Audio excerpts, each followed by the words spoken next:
So sorry, y'all. I hit the button by mistake. She tried to talk me into getting an abortion. I might have mentioned this to y'all, but she wanted me to get an abortion. She wanted me to kill my second son that I have, which is, he helps me so much. I love both of my boys. I got good boys. I do. But if I didn't have my second son, I would be alone for real. Because my oldest son would be gone, working 2-3 jobs, just like I was. He be gone making that money. But he's out living his life, whatever. You know, my youngest son, he a little bit more of a homebody like me, kind of settled. My oldest son be getting it, okay? But she wanted me to get an abortion with my second son.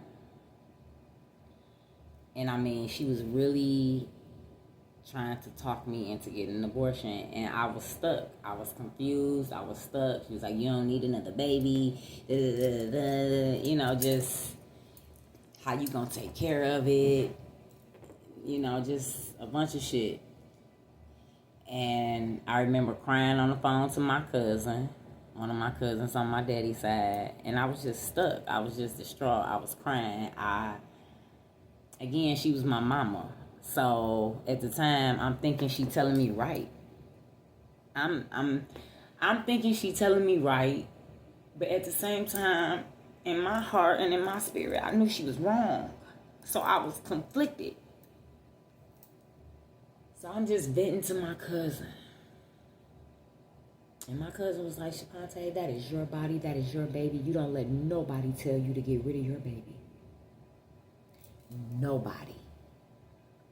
I remember talking to a friend named Stephanie that I had met at in 8th grade at a high school. In 8th grade.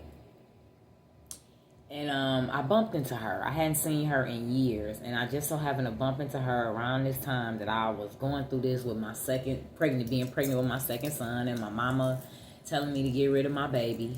Telling me to get an abortion.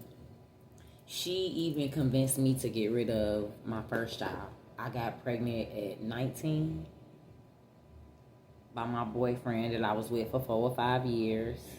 The one I told y'all would walk with the sawed off baby gauge. Him.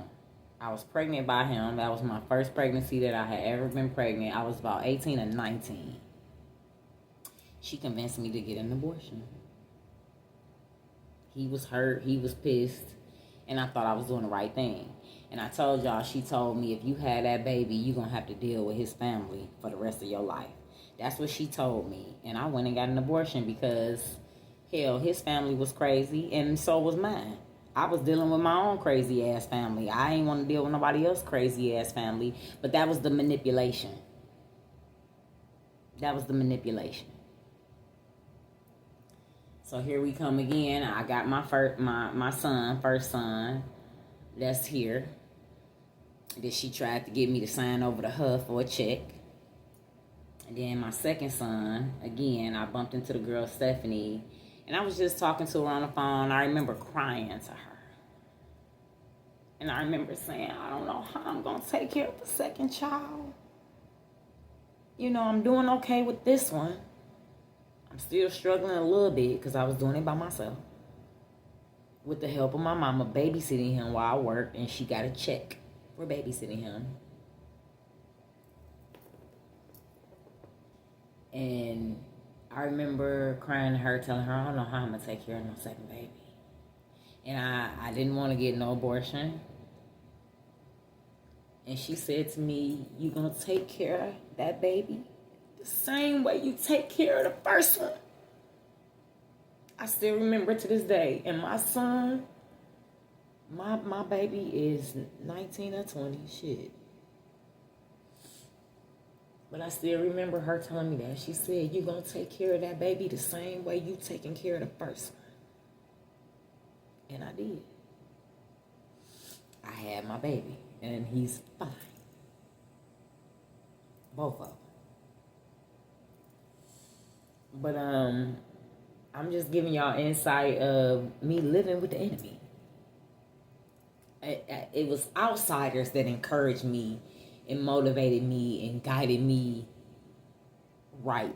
Even with her disarray and her confusion and her fucked up guidance.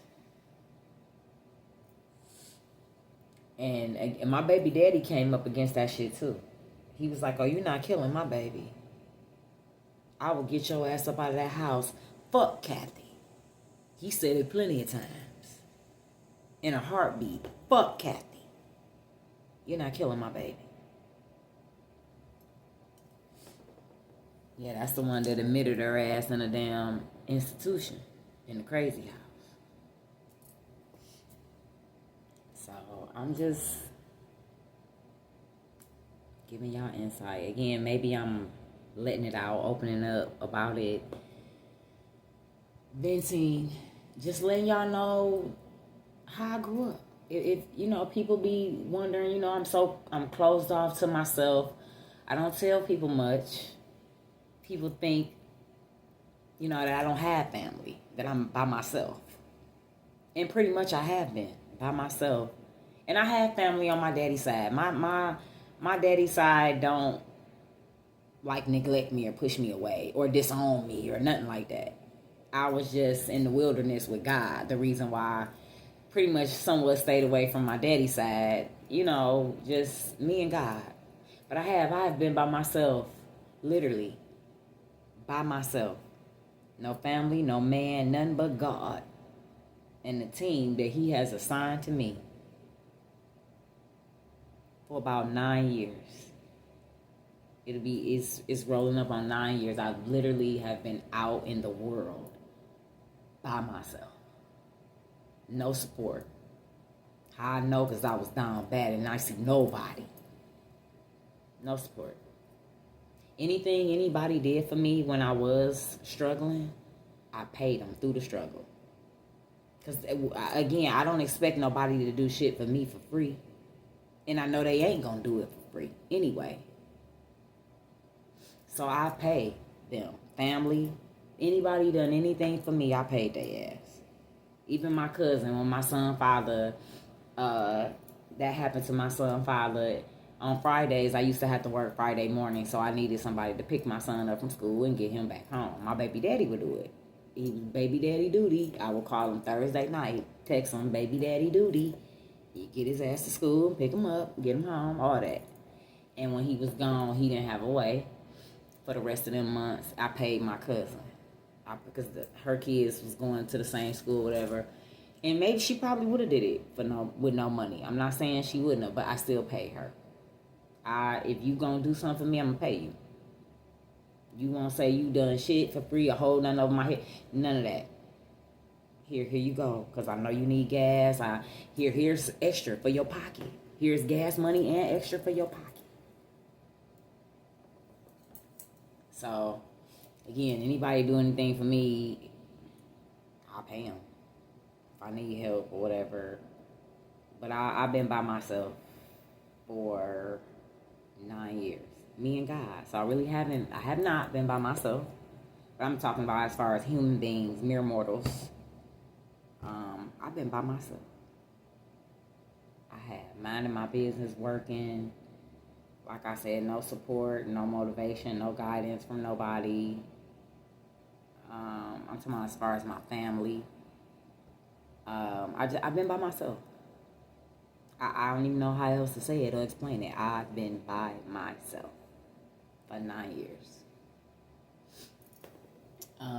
Is there anything else? I'm just talking. I'm gonna post both of them videos because I don't linking shit together and all that. I don't know, so I'm just gonna post both of them. But I'll talk to y'all later, I guess. I love y'all. Thank y'all for joining me.